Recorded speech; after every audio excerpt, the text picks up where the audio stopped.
Bonsoir Françoise. Bonsoir Claude. Bon, contente de te revoir. Moi aussi. Et puis je crois que tu dois continuer tes pérégrinations lexicales.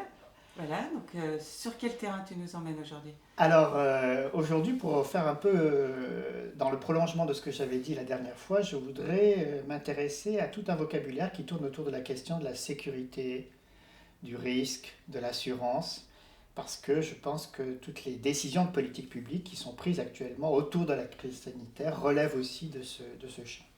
Alors ça c'est, je dirais, la raison générale. La raison particulière aussi, il y en a deux, c'est que d'une part, on constate depuis le premier confinement et depuis le développement de la crise sanitaire une certaine inflation dans l'usage de ces mots. Je veux dire, aujourd'hui, on entend beaucoup parler de la question de la crise, du risque, de la nécessité de se prémunir contre les risques, etc. Donc il y a une sorte d'inflation au sens d'extension très très importante de l'utilisation de ces mots. Mais il y a aussi, et c'est la deuxième raison pour laquelle je veux m'intéresser à ce champ lexical, il y a une sorte d'extension, d'agrandissement progressif de la réalité qui est décrite avec ces termes. Donc il y a à la fois une augmentation en intensité et une augmentation en extension qui fait qu'il me semble tout à fait utile de pouvoir réfléchir de façon un peu terminologique à ce vocabulaire de la crise sanitaire. Et c'est pas une caractéristique, enfin, chaque fois qu'il y a l'inflation sur un mot, c'est aussi face à certaines circonstances, et puis c'est aussi que les gens s'en emparent.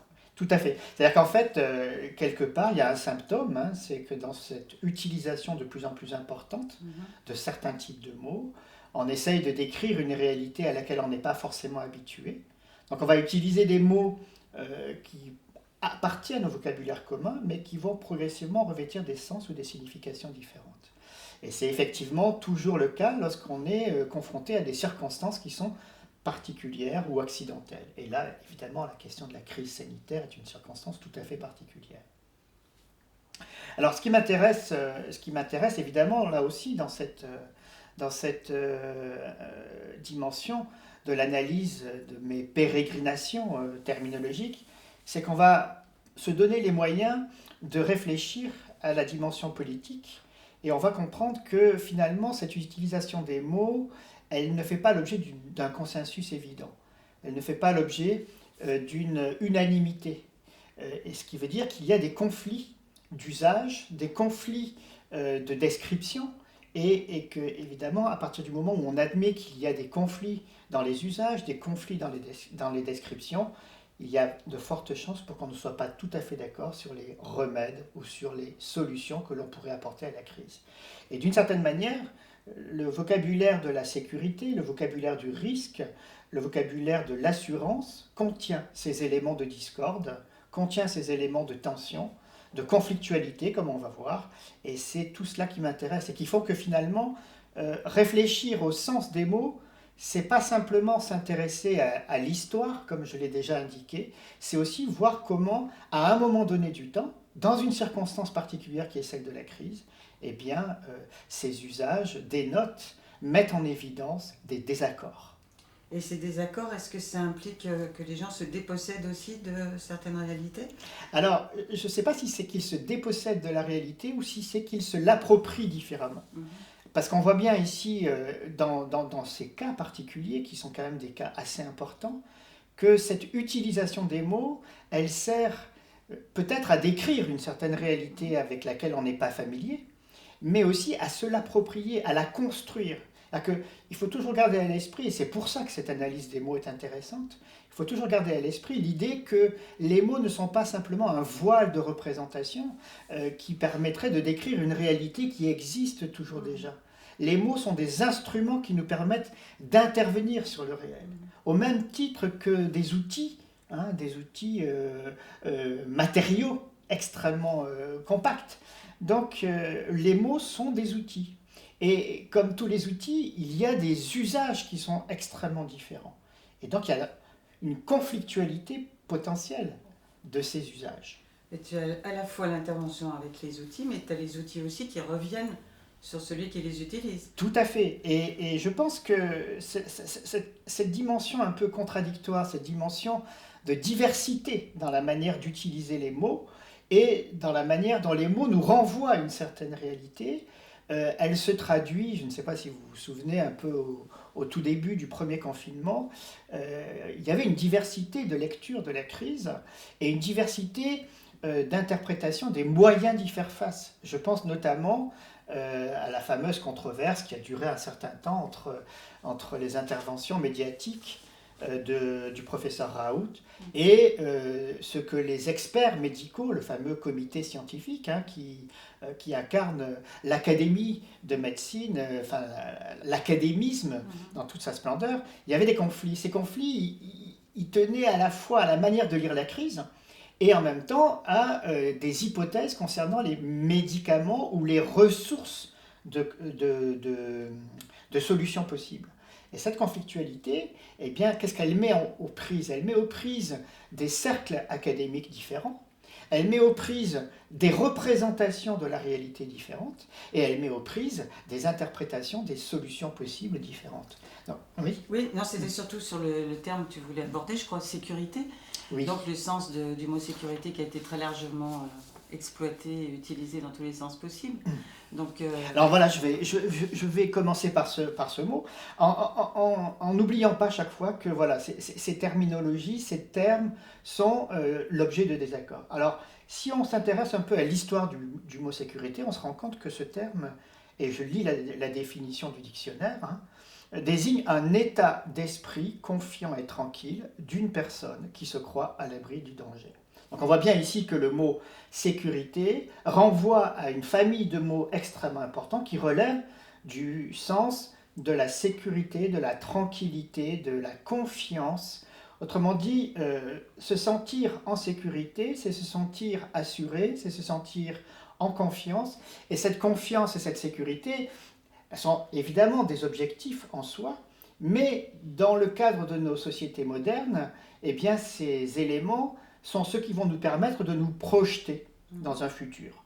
Autrement dit, on a besoin de se sentir tranquille, on a besoin de se sentir en paix, on a besoin de se sentir en sécurité pour se projeter dans l'avenir. Et quelque part, cette capacité que nous avons ou que nous pouvons avoir à nous projeter dans le futur, c'est une des modalités de l'existence et qui est quelque chose de tout à fait fondamental. Mais tu as un aspect à la fois subjectif et un aspect objectif, parce que quand on dit se sentir en sécurité, on n'a aucune certitude d'avoir raison. Oui. Et donc assurer la sécurité des citoyens pour qu'ils se sentent en sécurité, c'est quand même deux objectifs différents. Tu as le côté tout à fait rationnel, puis tu as le côté complètement personnel de et psychologique. Alors, en même temps, les deux sont liés. C'est-à-dire que de toute façon, si on est dans un état de guerre, psychologiquement et individuellement, on ne sera pas en sécurité.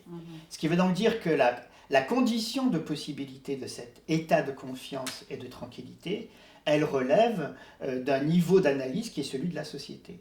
Celui de la société et celui de l'État.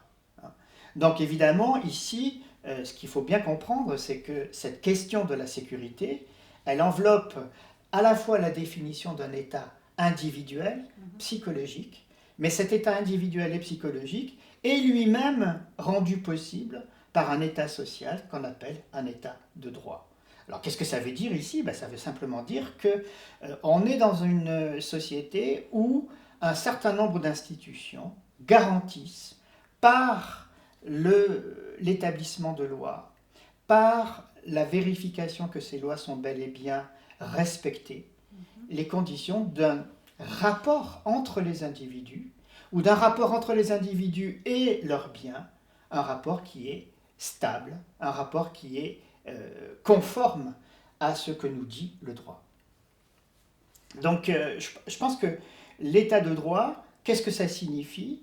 Et c'est directement en relation avec ce besoin de la tranquillité, ce besoin de sécurité, c'est qu'il existe un système de lois qui définissent fondamentalement la manière dont les institutions se rapportent aux individus, les individus se rapportent aux institutions, mais aussi la manière dont les individus se rapportent les uns aux autres. Alors ça définirait quand même des conditions précises de solidarité, de protection, Alors, c'est vraiment une très très bonne question et je pense que c'est une question compliquée. C'est-à-dire que fondamentalement, ce qui va opposer les libéraux qui, eux, considèrent que la fonction de l'État, c'est simplement d'assurer cette tranquillité, mais pas forcément cette solidarité. La question de la solidarité, la question de la répartition, c'est quelque chose qui va venir beaucoup plus tard, avec le développement de l'État-providence. Où précisément, par l'État-providence, ce qu'il va s'agir de déployer, c'est un autre élément de la sécurité qui consiste à dire, mais si je peux ou si je veux me projeter dans le futur, il faut que je puisse me garantir des maladies, il faut que je puisse avoir un minimum de vie décent, etc. etc.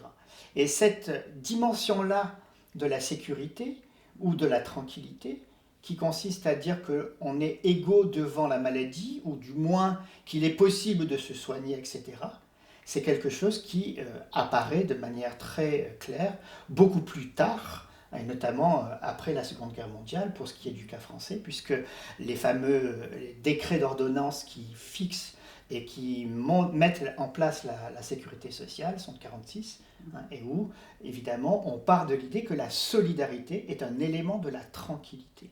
Autrement dit, la capacité qu'on va pouvoir avoir de se projeter dans le futur est elle aussi liée à des conditions sociales de tranquillité qui ne portent pas simplement sur la peur de la mort, ou en tout cas sur le risque d'une mort violente, mais aussi sur le fait qu'il faut bien vivre pour pouvoir se projeter dans le futur.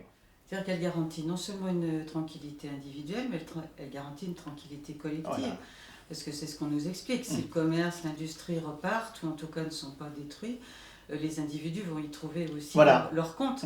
C'est pas uniquement individualisé. Ah non, pas du tout. Mais que ça ait des conséquences à l'échelle de l'individu, c'est une chose qui est relativement claire.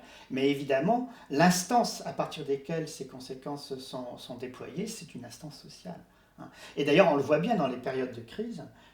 Par exemple, quand on compare un petit peu la situation en France et aux États-Unis sur la question du système de sécurité sociale, sur la question du système d'amortissement des vagues de chômage, on voit bien que la solidarité joue le rôle d'un amortisseur de crise et donc exprime là aussi tout un ensemble de valeurs positives qui permettent aux individus de se projeter positivement dans le futur.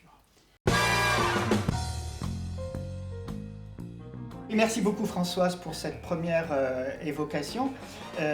Nous aurons l'occasion de reconsidérer ce problème à partir d'un angle un peu différent, celui de la question de la violence et celui de la question de la doxa. Merci Claude. Merci.